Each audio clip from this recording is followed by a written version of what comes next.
Вы когда-нибудь задумывались, почему одни люди без проблем получают вид на жительство в Европейском Союзе, а другие теряют годы на бюрократию, постоянно сталкиваются с отказами и определенными сложностями?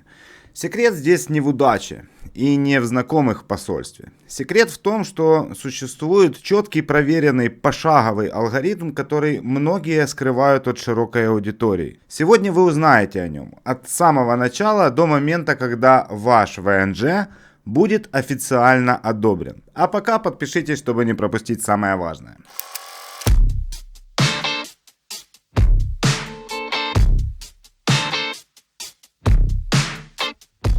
Здравствуйте, дорогие друзья! Кому-то реально может показаться, что мы повторяемся. Но шаги к легальной жизни в ЕС путем получения ВНЖ, потом ПМЖ и по желанию каждого гражданства, важно не просто запомнить эти шаги, а зазубрить их как таблицу умножения и действовать последовательно. Первый шаг на пути к европейскому ВНЖ – это определение цели вашего переезда. Многие ошибочно думают, что любой ВНЖ дает одинаковые права и возможности.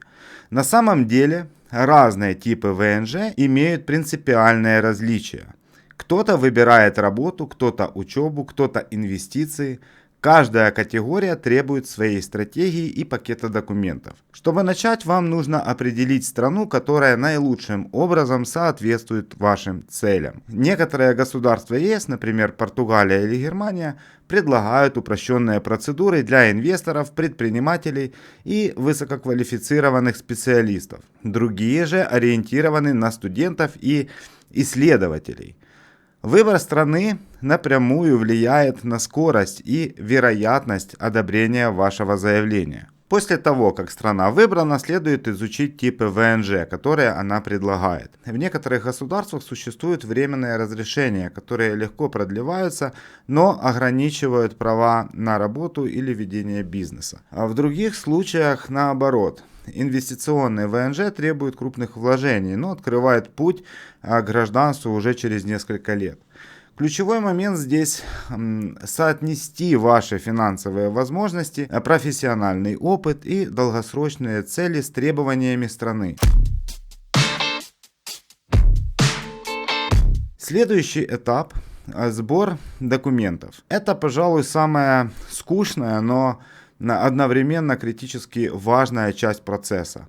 Ошибки на этом этапе – главная причина отказов. Стандартный пакет включает паспорт с действительным сроком, доказательства финансовой состоятельности, справки о несудимости, медицинскую справку и в некоторых случаях договор аренды вашего жилья или контракт с работодателем.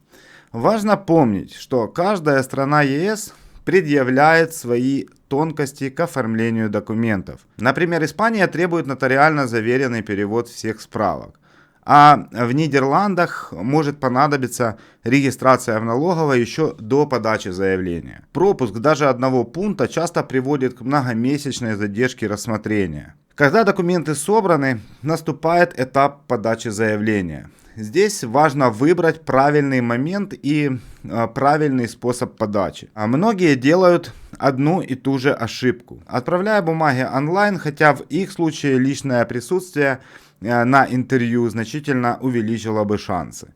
У каждой страны существуют собственные онлайн-системы, почтовые службы и офлайн-консультации, которые нужно использовать правильно. После подачи документов начинается самая нервная часть – это ожидание решения. Средний срок рассмотрения зависит от страны и типа ВНЖ, но обычно составляет от 1 до 6 месяцев. В это время крайне важно быть готовым к дополнительным запросам от миграционной службы. Иногда требуют дополнительные справки, уточнения или подтверждения, и ваше быстрое реагирование может стать решающим фактором для одобрения. Когда приходит долгожданное решение о предоставлении ВНЖ, на этом путь не заканчивается. Следующий шаг – получение карты резидента, регистрация по месту жительства и, если вы планируете работать, оформление налогового номера. В разных странах это может включать визиты в муниципальные органы, подписание договоров и даже медосмотры. Каждое упущение здесь снова грозит задержкой или проблемами с легальным пребыванием. Не менее важен аспект адаптации. Европейский ВНЖ это не просто карточка или какая-нибудь там бумажка, это возможность жить, учиться, работать и развивать бизнес в другой стране. Для успешной интеграции стоит заранее изучить законодательство, налоговую систему и социальные льготы, а также подготовиться к культурным различиям. Секретный элемент, о котором редко говорят публично, это правильная стратегия продления ВНЖ.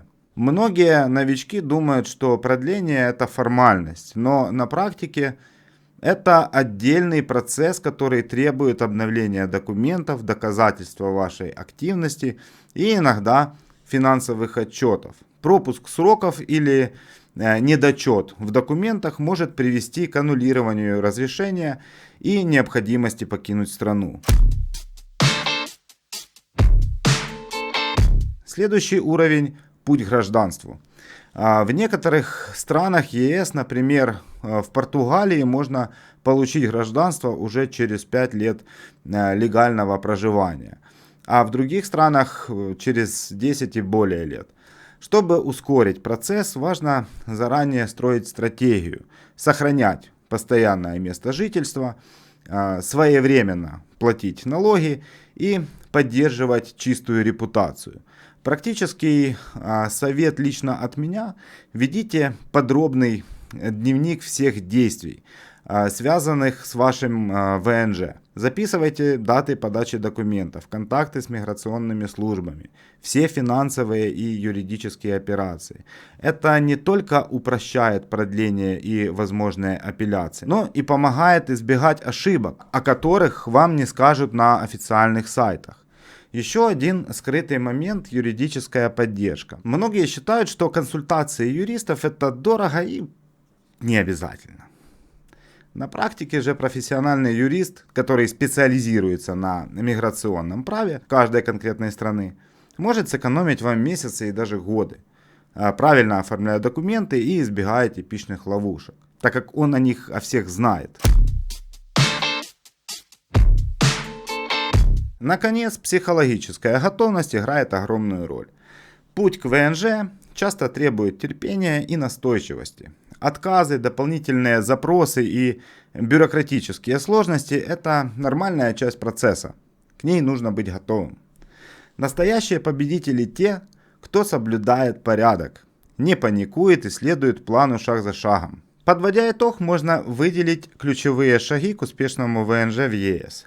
Первое – определение цели переезда и выбор страны. Второе – изучение типов ВНЖ и их требований. Третье – сбор полного пакета документов с учетом тонкостей каждой конкретной страны. Четвертое – подача заявления с правильной стратегией – онлайн или офлайн. Пятое – подготовка к ожиданию и возможным дополнительным запросам. Шестое – получение ВНЖ, регистрация и оформление налогового номера. Седьмое – адаптация, изучение языка и местных правил. Восьмое – планирование продления ВНЖ и возможного пути к гражданству. Девятое – ведение дневника своих действий и консультация с юристами.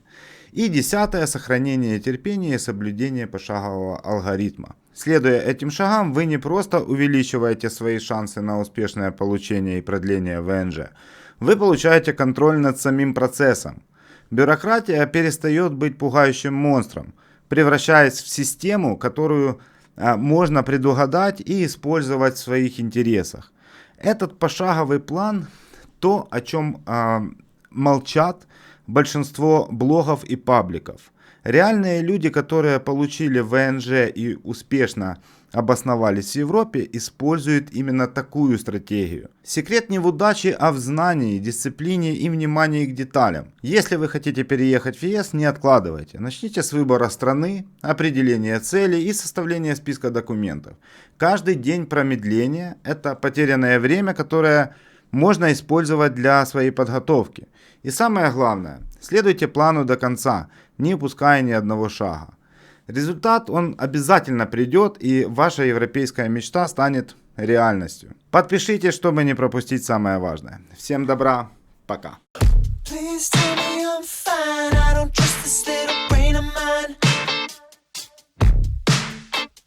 He's making up lies, gotta listen to him all the time.